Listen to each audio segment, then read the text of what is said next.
Hi friends, ನಮಸ್ಕಾರ ಎಲ್ಲರಿಗೂ. ಹಾಗೆ ಎಲ್ಲರಿಗೂ ರಮ್ಯ ಮನೆ ಅಡುಗೆ ಚಾನಲ್ಗೆ ಸ್ವಾಗತ. ಇವತ್ತು ಮತ್ತೊಂದು ಹೊಸ ರೆಸಿಪಿ ಜೊತೆ ಬಂದೀನಿ. ಅದು ಏನಂದ್ರೆ ಸಿಂಪಲ್ ಆಗಿ ಮೆಂತೆ ಪಲಾವ್ನ ಹೆಂಗ್ ಮಾಡ್ಬೋದು ಅಂತ ಹೇಳಿ.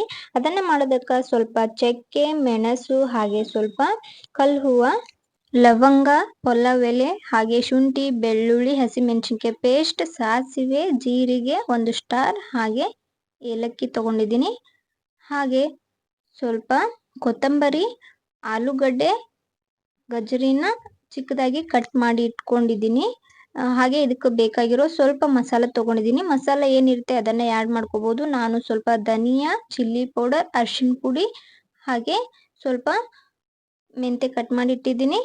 ಬಟಾಣಿ, ಈರುಳ್ಳಿ, ಟೊಮೆಟೊ ತೊಗೊಂಡಿದ್ದೀನಿ. ಇವಾಗ ಹೆಂಗ್ ಮಾಡೋದಂತೊಮ್ಮೆ ನೋಡ್ಕೊಂಡು ಬರೋಣ. ಮಾಡೋದಕ್ಕೆ ಒಂದು ಪಾತ್ರೆ ಇಟ್ಟು ಅದಕ್ಕೆ ನಾನು 1-2 ಟೇಬಲ್ ಸ್ಪೂನ್ ಅಷ್ಟು ಎಣ್ಣೆ ಹಾಕೊಂಡು ಅದಕ್ಕೇನೆ ತುಪ್ಪ ಹಾಕೊಂಡು ತಗೊಂಡಿರೋ ಮಸಾಲ ಹಾಕ್ತಾ ಇದ್ದೀನಿ. ಚಕ್ಕೆ, ಲವಂಗ ಅದನ್ನೆಲ್ಲ ತಗೊಂಡಿದ್ನಲ್ಲ ಅದನ್ನ ಹಾಕಿ ಅದು ನೀಟಾಗಿ ಫ್ರೈ ಆದ ನಂತರ ಅದಕ್ಕೇನೆ ಶುಂಠಿ, ಬೆಳ್ಳುಳ್ಳಿ, ಹಸಿಮೆಣಸಿನ್ಕಾಯಿ ಹಾಕೊಂಡು ನಾನು ಪೇಸ್ಟ್ ಮಾಡಿಟ್ಟಿದ್ನಲ್ಲ ಅದನ್ನ ಹಾಕಿ ನೀಟಾಗಿ ಫ್ರೈ ಮಾಡಿಕೊಂಡು ಕಟ್ ಮಾಡಿಟ್ಟಿರೋ ಈರುಳ್ಳಿ ಸೇರಿಸ್ಕೊಂಡು ಈರುಳ್ಳಿ ಕಲರ್ ಸ್ವಲ್ಪ ಚೇಂಜ್ ಆಗೋವರೆಗೂ ನೀಟಾಗಿ ಫ್ರೈ ಮಾಡ್ಕೋಬೇಕಾಗ್ತದ.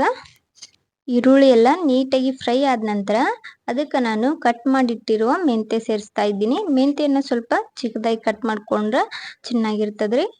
ಇಲ್ಲಾಂದ್ರೆ ಒಂದೇ ಸೈಡ್ ಕುಂತ್ ಬಿಡ್ತದ, ಮಿಕ್ಸ್ ಮಾಡಿದ್ರು ಮಿಕ್ಸ್ ಆಗಲ್ಲ ನೀಟಾಗಿ. ಮೆಂತೆ ಸ್ವಲ್ಪ ನೀಟಾಗಿ ಎಣ್ಣೆ ಒಳಗೆ ಫ್ರೈ ಮಾಡ್ಕೊಂಡ ನಂತರ ನಾ ತಗೊಂಡಿರುವ ತರಕಾರಿ ಹಾಕ್ತಾ ಇದ್ದೀನಿ. ನಿಮ್ಮ ಹತ್ರ ಯಾವ ತರಕಾರಿ ಅದ ಅದನ್ನೇ ಹಾಕೊಂಡು ಸಿಂಪಲ್ ಆಗಿ ಮಾಡ್ಕೊಳ್ಬೋದು. ನಾನು ಆಲೂಗಡ್ಡೆ, ವಟಾಣಿ, ಹಾಗೆ ಗಜರಿ ತಗೊಂಡಿದ್ದೆ. ಅದನ್ನ ಹಾಕ್ಬಿಟ್ಟು ಇದನ್ನ ಒಮ್ಮೆ ನೀಟಾಗಿ ಮಿಕ್ಸ್ ಮಾಡ್ಕೊಳ್ಳೋಣ. ಎಣ್ಣೆ ಒಳಗೆ ಇದನ್ನು ಸ್ವಲ್ಪ ಫ್ರೈ ಮಾಡ್ಕೊಂಡ್ಬಿಟ್ಟು ಇವಾಗ ಇದಕ್ಕೆ ನಾನು ಮಸಾಲೆ ತಗೊಂಡಿದ್ನೆಲ್ಲ ಡ್ರೈ ಮಸಾಲ ಪೌಡರ್ ಎಲ್ಲ ಸೇರಿಸ್ತಾ ಇದ್ದೀನಿ. ಧನಿಯಾ ಹಾಗೂ ಅರಿಶಿನ ಪುಡಿ, ರೆಡ್ ಚಿಲ್ಲಿ ಪೌಡರ್ನ ಹಾಕೊಂಡು ಮಿಕ್ಸ್ ಮಾಡ್ತಾ ಇದ್ದೀನಿ. ರೆಡ್ ಚಿಲ್ಲಿ ಪೌಡರ್ನ ಸ್ಕಿಪ್ ಮಾಡ್ಬೋದು, ಸ್ಪೈಸಿ ಆಗಿರ್ಬೇಕನ್ನೋರು ಹಾಕೊಳ್ಬೋದು. ಯಾಕಂದ್ರೆ ಹಸಿಮೆಣಸಿನ್ಕಾಯಿನೂ ಸಹ ಯೂಸ್ ಮಾಡಿರ್ತೀವಲ್ಲ ಅದಕ್ಕೋಸ್ಕರ. ಇವಾಗ ಸ್ವಲ್ಪ ಉಪ್ಪು ಹಾಕೊಂಡು ನೀಟಾಗಿ ಒಮ್ಮೆ ಫ್ರೈ ಮಾಡ್ಕೊಳ್ಳೋಣ. ಉಪ್ಪು ಹಾಕೋ ಕಾರಣ ತರಕಾರಿಗೆಲ್ಲ ನೀಟಾಗಿ ಉಪ್ಪು ಖಾರ ಎಲ್ಲ ಹಿಡ್ಕೊಳ್ಳಂತ ಹೇಳಿ. ಇವಾಗ ಕಟ್ ಮಾಡಿಟ್ಟಿರೋ ಟೊಮೆಟೊ ಸೇರಿಸ್ಬಿಟ್ಟು ಇದನ್ನೊಮ್ಮೆ ನೀಟಾಗಿ ಮಿಕ್ಸ್ ಮಾಡ್ಕೊಳ್ಳೋಣ. ಎಲ್ಲ ನೀಟಾಗಿ ಫ್ರೈ ಆದ ನಂತರ ನೀರನ್ನ ಆ್ಯಡ್ ಮಾಡ್ತಾ ಇದ್ದೀನಿ. 1 ಕಪ್ ರೈಸ್ಗೆ 2 ಕಪ್ನಷ್ಟು ನೀರು ಆ್ಯಡ್ ಮಾಡ್ಕೊಳ್ಳೋದು.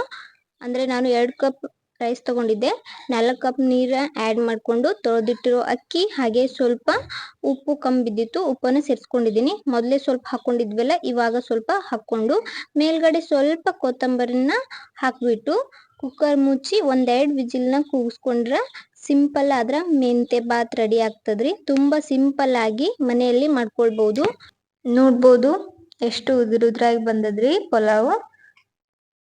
ತುಂಬ ಟೇಸ್ಟಿ ಆಗಿರುವ ಹಾಗೆ ಹೆಲ್ದಿ ಆಗಿರುವ ಈ ರೆಸಿಪಿ ನಿಮ್ಗೆ ಇಷ್ಟ ಆಗ್ಯದ ಅನ್ಕೊಂಡಿದ್ದೀನಿ. ನೀವು ಸಹ ಒಮ್ಮೆ ಟ್ರೈ ಮಾಡಿ ಹೇಗಾಗಿತ್ತಂತ ಕಮೆಂಟ್ ಮಾಡಿ. ಬೇಗನೆ ಮಾಡ್ಕೊಳ್ಬೋದು ಇದನ್ನ. ಹಾಗೆ ತುಂಬ ಆರೋಗ್ಯಕರವಾಗಿರ್ತದ. ಮೆಂತೆ ಅಂದ್ರೆ ಹೆಲ್ತಿಗೆ ಒಳ್ಳೇದಲ್ರಿ. ಈ ವಿಡಿಯೋ ಇಷ್ಟ ಆದ್ರೆ ಲೈಕ್, ಶೇರ್ ಆ್ಯಂಡ್ ಸಬ್ಸ್ಕ್ರೈಬ್ ಮಾಡಿ. ವಿಡಿಯೋ ನೋಡಿದವರಿಗೆ ಧನ್ಯವಾದಗಳು.